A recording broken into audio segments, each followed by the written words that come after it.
Olá, meus caros. Sou Jordão Português, sou advogado, militante também no direito do trabalho, especialista.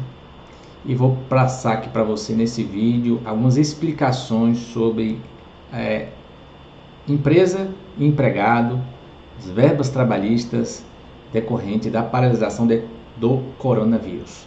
Fique aqui conosco, curta nosso canal, nos siga e aprenda aqui um pouco mais sobre os seus direitos. Aqui muitos clientes e amigos, colegas pediram: o doutor, quem é que vai pagar essa conta durante a paralisação?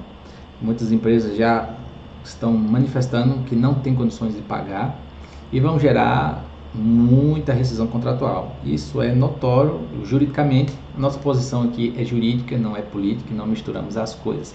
Quero aqui compartilhar com você, então, a previsão da lei sobre essa questão da paralisação. Vamos lá? Você que trabalha na CLT, pela CLT, tem vínculo trabalhista, tá ok? Vou aqui compartilhar com vocês então a tela, para vocês entenderem um pouco mais, ok? Aqui abrir aqui então a CLT, que é quem regula e trata das verbas trabalhistas, e vamos abrir aqui então o artigo. Vamos aqui abrir o artigo 486 da CLT. Vamos lá? O artigo 486 da CLT diz assim, tá? Em plena vigência, tá? Ok? No caso de paralisação temporária ou definitiva do trabalho, o que está acontecendo agora com o caso do Covid. Muitos municípios e estados estão paralisando suas atividades. E decorrente disso vai gerar rescisões contratuais, naturalmente. E dessas rescisões contratuais, quem vai pagar a conta? Então aqui diz assim, a CLT 486, no caso de paralisação temporária definitiva, que é o caso de paralisação temporária, que é o caso do Covid-19, motivada, ou seja, por autoridade municipal, quem é que faz essa paralisação? Prefeito. Estadual, que é o governador, e federal, presidente da República, decorrente de lei ou resolução que possibilita a continuidade da atividade, prevalecerá o pagamento da indenização que ficará ao cargo do governo responsável. Então, o prefeito, o governador, o presidente que determinou a paralisação das suas atividades e decorrente disso gerou rescisão contratual. O que diz a lei? Diz a lei que se for o município que mandou fechar, é ele que vai pagar as verbas de natureza indenizatórias. Se for o governador, é o governador que vai pagar. Se for o presidente da República, é a União que vai pagar.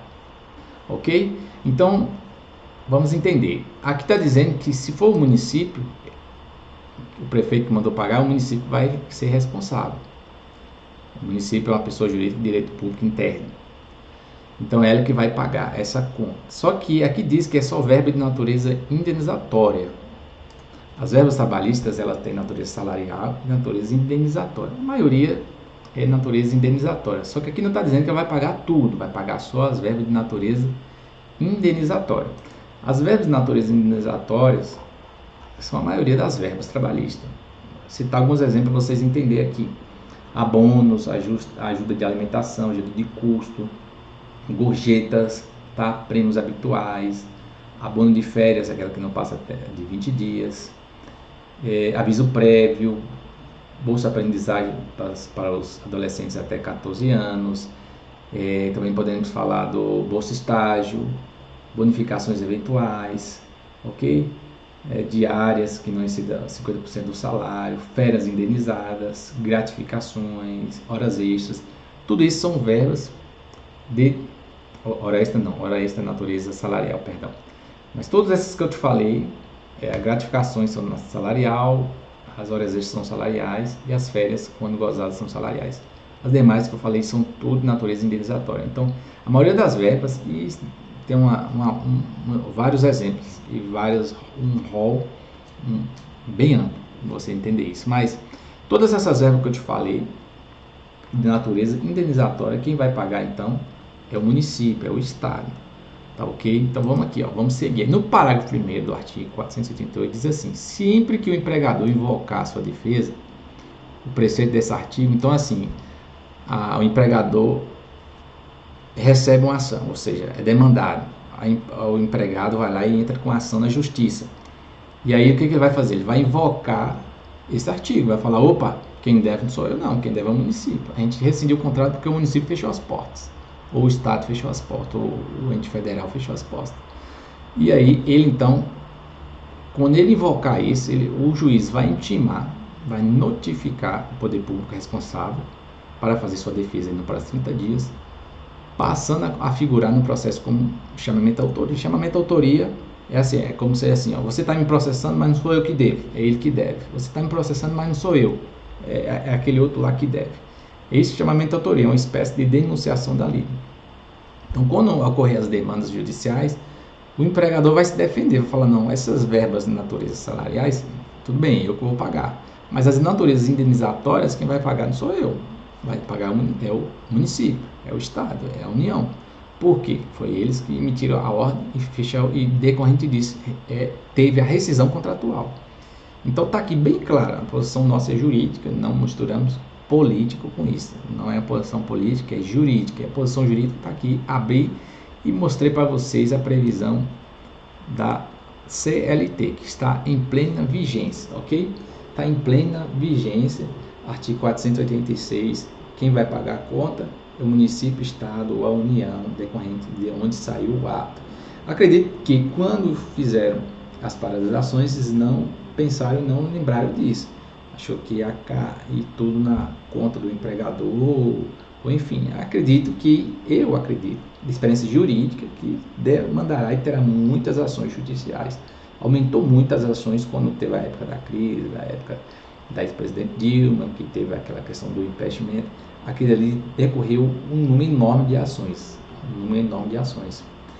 porque houve consequências jurídicas decorrente daquela crise que surgiu. E agora, decorrente disso, provavelmente vai surgir uma crise e vai surgir consequências também jurídicas. E acredito que vai acontecer muitas demandas. E, infelizmente, vai acontecer alguma situação de instabilidade, ok? E algumas empresas, inclusive, já estão tentando com ação popular para poder voltar e com ações de habeas corpus para poder voltar já a trabalhar, abrir e funcionar. Porque, na verdade, ninguém pode retirar o seu direito de ir e vir, ninguém pode atrapalhar você de ir para a Bahia, para São Paulo, transitar. Isso não pode, tá ok? Se tem alguma autoridade fazendo isso, nossa posição jurídica é que é proibido por lei. A lei diz que você tem o direito de ir e vir, ok? E não tem nenhuma justificativa. Vocês podem fechar uma pista por questão de segurança, que está desabando pedras ou tem um buraco, ou qualquer coisa, você fechar uma pista para você não transitar. O seu direito de ir e vir tem que ser preservado. Então, está aqui, meus caros, essa dúvida. Espero que tenha contribuído em a nossa posição jurídica, ok?